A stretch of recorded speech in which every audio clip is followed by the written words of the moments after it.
Future సిటీలో land కొనాలని ఆలోచిస్తున్నారా? అయితే వెంటనే మాకు కాల్ చేసి పూర్తి వివరాలు తెలుసుకోండి. నమస్కారం. కార్తీక పురాణం 11వ రోజు పారాయణలోకి వచ్చాం. ఈరోజు కార్తీక శుద్ధ ఏకాదశి, మతత్రయ ఏకాదశి అని రాయబడి ఉంది మన క్యాలెండర్స్లో, పంచాంగంలో కూడా. అంటే అందరూ పాటించదగిన దినం అన్నమాట ఈరోజు.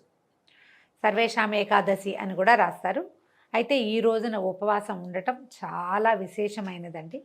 అయితే హరిబోధిని ఏకాదశి అంటారు. ఈరోజు విష్ణుమూర్తిని నిద్రలేస్తారని చెప్తారు.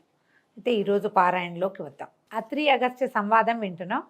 అత్రి చెప్పారు, అత్రి మహర్షి చెప్తున్నారనమాట. అగస్త్య, సాధారణమైన దొమ్మిగా అంటే మనం పురంజేయుడి కథ చెప్పుకుంటున్నాం కదా, పురంజేయుడి దగ్గర యుద్ధంలో ఏం జరిగిందో చెప్తున్నారు. చిన్న దొమ్మిగా కొట్లాటగా ప్రారంభమై ఆ సమరం ఒక మహాయుద్ధంగా పరిణమించింది.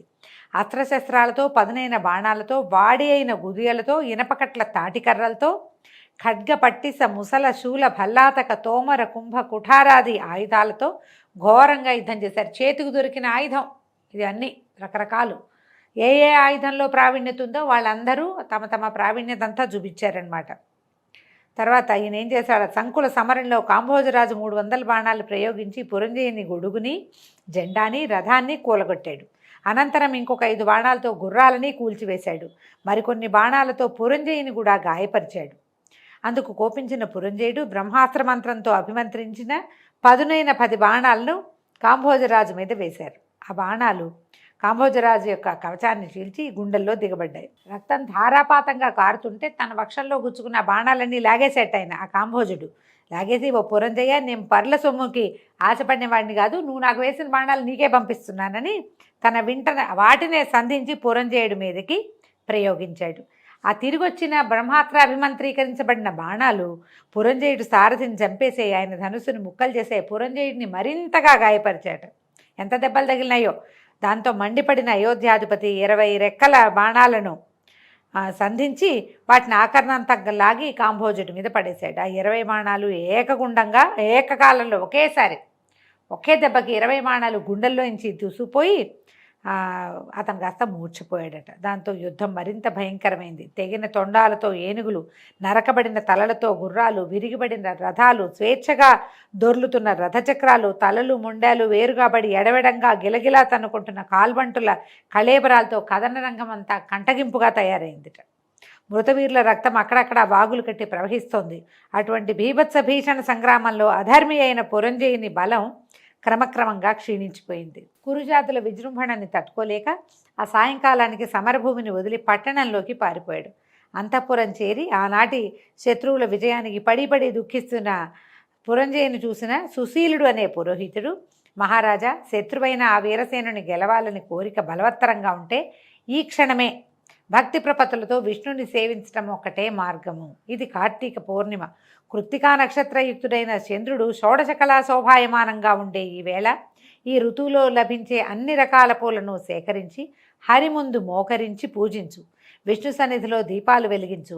ఆయన ముందర గోవింద, నారాయణ ఇత్యాది నామాలతోటి, మేళ తాళాలతోటి ఎలుగెత్తిపాడు. ఆ పాటలతో పరవశుడైన హరి ముందు నర్తించు. నువ్వే పరవశుడవై నర్తించు. అలా చేసినట్లయితే ఆ విష్ణుమూర్తి అనుగ్రహం వల్ల నీకు మహావీరుడైన కుమారుడు కలుగుతాడు. కార్తీక మాసంలో తనను ఆరాధించే భక్తుల రక్షణార్థం 1000 అంచులతోటి శత్రుభయంకరమైన తన సుదర్శన చక్రాన్ని సహాయంగా పంపిస్తాడు హరి. ఈ కార్తీక పుణ్య మహిమని చెప్పటం ఎవ్వరి వల్ల కాదు. భూపతి, ఈనాటి నీ ఓటమికి కారణం సైన్య బలం లేకపోవటం కానీ, నీకు శరీర లేవాలం లేకపోవటమో కానీ, శౌర్యము ప్రతాపము తక్కువయి మాత్రం కాదు, కేవలము అధర్మవర్తనే కారణం. మితిమీరిన అధర్మవర్తన వల్ల నీ ధర్మఫలము, తద్వారా దైవబలము తగ్గిపోవటమే నీ పరాజయానికి కారణం. కాబట్టి ఓ పురంజయ, శోకాన్ని వదిలి భక్తితో శ్రీహరిని సేవించు. కలత మాని కార్తీక వ్రతాన్ని ఆచరించు. ఈ కార్తీక వ్రతం వల్ల ఆయురారోగ్య, ఐశ్వర్య, సుఖ సంపత్, సౌభాగ్య సంతానాలు సంఘటిల్లి తీరుతాయి. నా మాటను విశ్వసించమని పురోహితుడు పరిపరి విధాలుగా ఈయనకి బోధించాడు.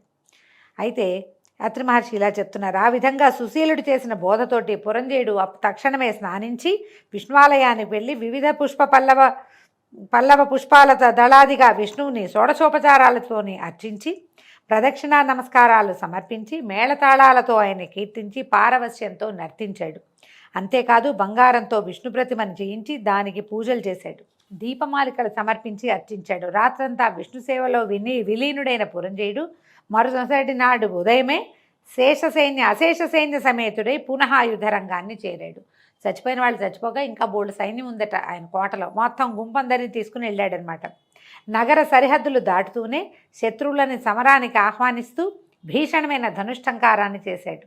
ఈ ఠంకారం చెవినబడిన కురుజాది కాంభోజ బలాలు పురంజయుడిని ఎదుర్కొన్నాయి.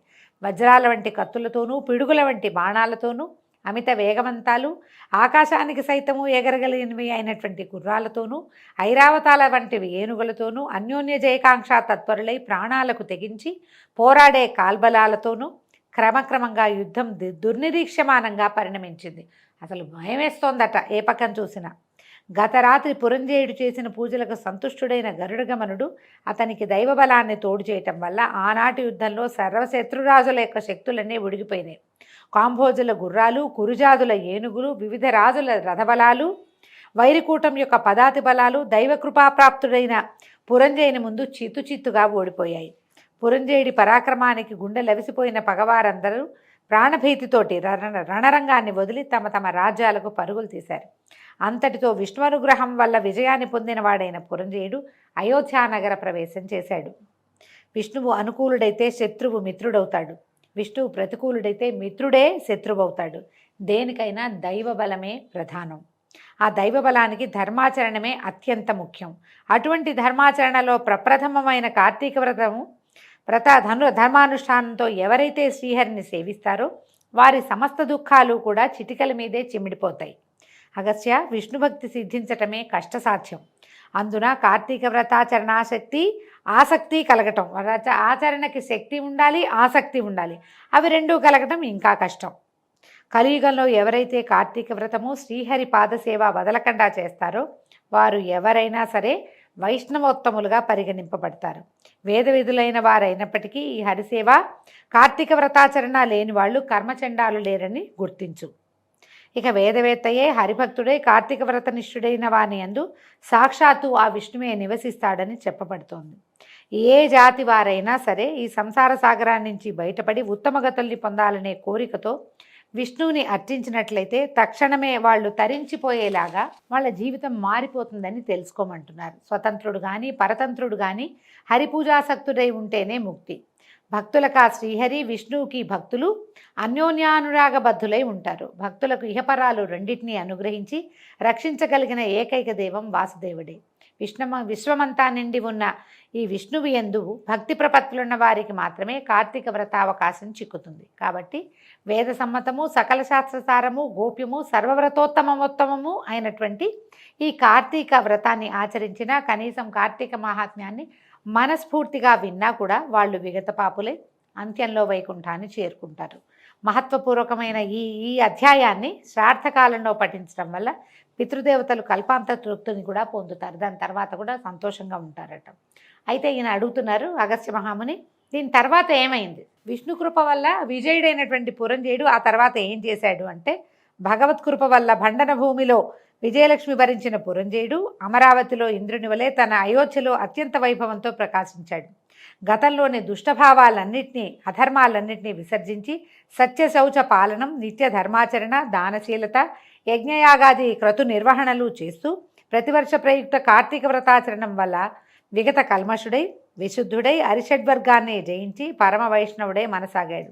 అంతేకాదు నిరంతరము కూడా శ్రీహరి పూజా ప్రియుడై ఏ దేశాలలో, ఏ క్షేత్రాలలో, తీర్థాలలో విష్ణువుని ఏ విధంగా పూజించడం వల్ల తన జన్మ తరుస్తుందా అనే తపనతోటి ఉండేవాడు. అంతగా హరిసేవా సంవిధాన సంతృప్తుడైన కారణంగా ఒకనాడు ఆకాశవాణి ఆయనకు వినిపించిందట, పురంజయ, కావేరీ తీరంలో శ్రీరంగ క్షేత్రం ఉంది. శ్రీరంగనాథుడు అనే పేరు అక్కడ వెలసి ఉన్న విష్ణువుని కార్తీకంలో అర్చించి జనన మరణాదుల నుంచి కడతేరుమని ప్రబోధించడంతో రాజ్యపాలనని మంత్రులకు అప్పచెప్పి తగినంత చతురంగ బలయుక్తుడై అనేక తీర్థక్షేత్రాలను దర్శిస్తూ అక్కడక్కడ యథాయోగ్యంగా శ్రీహరిని అర్చిస్తూ కావేరీ మధ్యంగతమైన భూలోక వైకుంఠమైనటువంటి శ్రీరంగాన్ని చేరి కార్తీక మాసం అంతా కావేరీ నదిలో స్నానాదులని నిర్వహిస్తూ శ్రీరంగంలో రంగనాథ సేవలను చేస్తూ ప్రతిక్షణము కూడా కృష్ణ గోవింద వాసుదేవ శ్రీరంగనాథ అని హరినే స్మరిస్తూ జపదానాది విద్యుక్త ధర్మాలన్నింటినీ నిర్వహించి కార్తీక మాస వ్రతం పూర్తి చేసుకుని పునః అయోధ్యని చేరుకున్నాడు. అనంతరం ధర్మకామం వల్ల సత్పుత్ర పౌత్రాదుల్ని పొంది కొన్నాళ్ళకి సర్వభోగ వివర్జితుడై భార్యాసమేతంగా వానప్రస్థాన్ని స్వీకరించి కార్తీక వ్రతాచరణ విష్ణు సేవలలోనే లీనమై తత్పుణ్యవశాన అంత్యంలో వైకుంఠాన్ని చేరుకున్నాడు. దీంతో 11వ రోజు పారాయణ పూర్తయిందండి. రేపు ఉదయం మళ్ళీ 12వ రోజు కార్తీక పురాణంతో కలుసుకుందాం. నమస్కారం.